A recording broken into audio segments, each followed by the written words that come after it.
accueillir un autre soutien de poids de Fabien Roussel. Absolument, parmi les très nombreux soutiens de Fabien Roussel, il y a notamment des économistes et un éminent économiste que je vais appeler sur cette tribune, c'est David Kayla. David Kayla, vous êtes là, sous les applaudissements lillois. David Kayla, qu'est-ce qui vous a conduit à apporter votre soutien à la candidature de Fabien Roussel? Bonsoir Lille, bonsoir Yann. Alors je voulais dire juste un mot de soutien. Je soutiens Fabien Roussel parce qu'il y a un certain nombre de principes qui me tiennent à cœur, notamment les services publics. Je voudrais ici dire, je voudrais dire que défendre les services publics, ce n'est pas défendre les fonctionnaires. Défendre les services publics, c'est d'abord défendre des droits. Le droit à l'éducation, au logement, à l'information, à la santé ne sont assurés aux citoyens que parce qu'il existe des écoles, des universités publiques, des logements sociaux, un service de l'information et aussi des hôpitaux publics. La crise sanitaire a montré l'importance de nos services publics et surtout, elle a montré leur dégradation. Dégradation par manque d'investissement. Elle a démontré que des droits fondamentaux comme ceux d'être soigné, d'être assisté lorsqu'on devient dépendant, ne sont parfois pas garantis. Car oui, ce qu'il s'est passé, ce qui se passe encore dans les EHPAD aujourd'hui est une honte.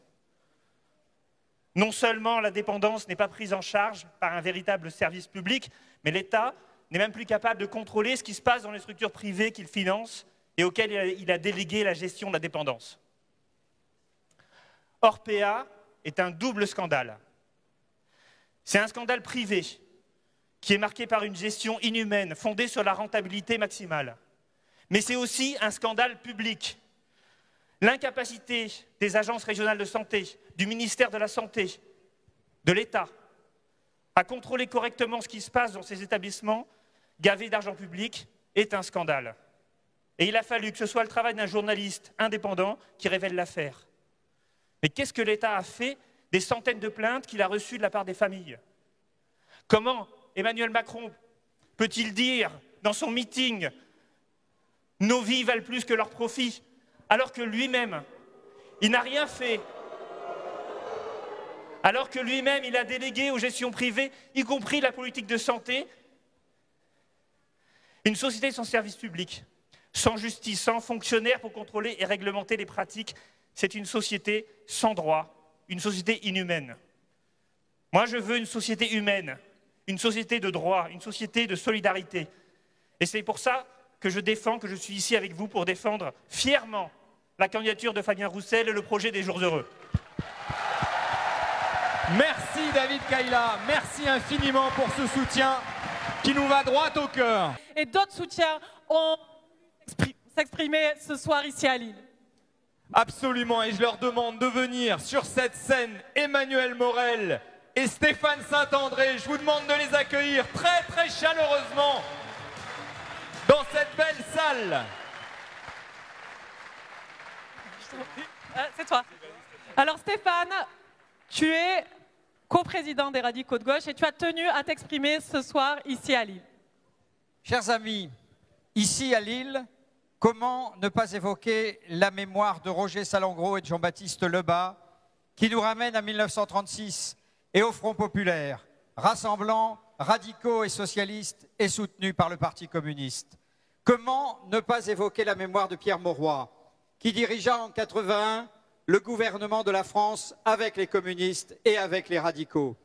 La gauche, quand elle est rassemblée, quand elle reste elle-même, fidèle à son histoire, fidèle à ses valeurs, apporte toujours à la France des avancées sociales et sociétales majeures. C'est dans cet esprit que les radicaux de gauche soutiennent Fabien Roussel. Nous ne sommes pas communistes, nous ne sommes pas tout à fait d'accord sur tout, mais nous sommes d'accord sur l'essentiel. Et l'essentiel, c'est de remettre l'humain au cœur de toute politique. L'essentiel, c'est la laïcité. L'essentiel, c'est une certaine idée de la République, et principalement de la République des jours heureux. Quinquennat catastrophique pour les plus pauvres et ruisselant pour les plus riches s'achève. 5 ans de plus seraient dramatiques pour le pays. Alors, il nous faut nous opposer aux libéraux qui voudraient que les riches puissent gagner toujours plus au détriment de tous les autres. Résister à ceux qui voudraient finalement voir disparaître les services publics. Résister à ceux qui considèrent que si les plus riches sont plus riches, ils en feront profiter les plus pauvres. Résister enfin aux forces de l'argent pour sauver l'emploi et pour en créer. Comme le disait Boris Vian, le travail, c'est la liberté. Il est l'intégration à la vie, une intégration sans laquelle il est impossible de se faire une place au soleil. Mais il serait illusoire de croire que le travail n'apporte que le salaire comme récompense. Excusez-moi. Tiens. Il apporte bien plus. Il apporte les conditions d'une socialisation qui est le préalable indispensable au bonheur et donc aux jours heureux. Nous soutenons Fabien Roussel parce qu'il entend promouvoir une république sociale et écologique, parce qu'il est courageux face aux populistes, parce qu'il parle vrai, parce qu'il a une position claire sur la laïcité, parce qu'il est fidèle à la belle et longue histoire de la gauche de ce pays, et aussi parce qu'il prône l'union. Chers amis, il reste 2 jours pour convaincre. Dimanche, le seul vote efficace, c'est Fabien Roussel. Merci beaucoup Stéphane.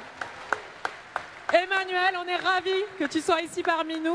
On en profite pour saluer Jean-Luc Laurent, le président du MRC, et on a une pensée pour Marie-Noëlle Lindemann. Pareil, le sens de ta présence aux côtés de Fabien Roussel ce soir et dans la campagne. Bon, vous l'avez compris, nul n'est parfait en ce bas monde, et nous ne sommes pas communistes.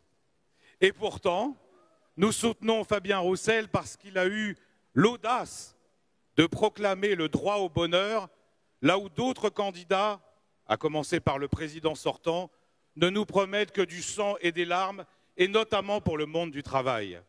Et ce qui nous a séduit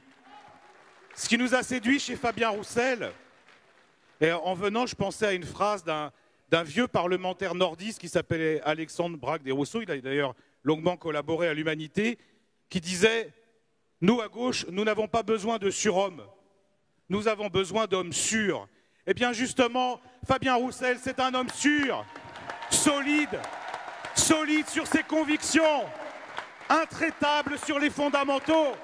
C'est l'incarnation d'une gauche qui sait où elle va. C'est l'incarnation d'une gauche qui sait pour qui elle se bat, c'est-à-dire les classes populaires, c'est-à-dire les ouvriers, les employés, les fonctionnaires, tous les travailleurs qui étaient en première ligne au moment du Covid, qui ont souffert pendant ce quinquennat et qui, oui, ont le droit à leur part du bonheur.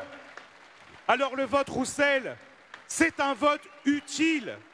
C'est un vote triplement utile, utile au monde du travail parce qu'il aura besoin de construire un rapport de force face à ceux qui nous promettent des jours néfastes et des projets aussi horribles que la retraite à 65 ans, c'est-à-dire la certitude. Oui, vous avez raison de siffler, la certitude pour ceux qui sont les plus vulnérables de mourir au travail. Mais c'est aussi un vote utile pour tous les Français qui sont attachés à la République, à l'émancipation et qui savent que la laïcité est une chose si précieuse qu'il faut la chérir, la promouvoir, la défendre. Et moi, je sais gré à Fabien de rendre hommage systématiquement à Samuel Paty, au dessinateur de Charlie, et à défendre les femmes turques, les femmes kurdes, les femmes iraniennes qui luttent pour la liberté.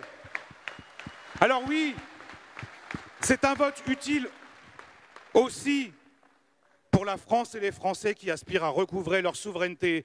Et vous vous souvenez, au début de cette campagne, Fabien a parlé de souveraineté alimentaire, il a parlé de souveraineté énergétique, il a été moqué, il a été attaqué, il a été calomnié. Mais quand on voit la situation actuelle aujourd'hui, il a eu raison de parler des prix alimentaires, il a eu raison de parler du mix énergétique, il a eu raison de parler de l'autosuffisance de la France. Triplement utile, et j'en finis. J'écoutais hier un éditorialiste qui était d'une rare virulence à l'encontre de Fabien, tu vois de qui je veux parler, qui l'a vraiment attaqué très violemment en parlant de démagogie, en faisant référence au passé. Et je me disais, je pensais à une phrase de Hugo, faut toujours citer Hugo dans les meetings de gauche, qui disait, dans un très beau poème, « Je suis haï. Pourquoi? Parce que je défends les faibles, les vaincus, les petits, les humbles. Je suis calomnié. Pourquoi? Parce que j'aime les bouches sans venin et les cœurs sans stratagème. » Eh bien, nous nous adressons aux cœurs sans stratagème, c'est-à-dire aux humbles, aux travailleurs, aux travailleuses qui aspirent à une voie nouveau. Alors les jours heureux, il reste 2 jours, on se mobilise, on lâche rien et tous ensemble, on construit la gauche et la France de demain. Merci beaucoup Emmanuel, merci. Merci pour ce soutien.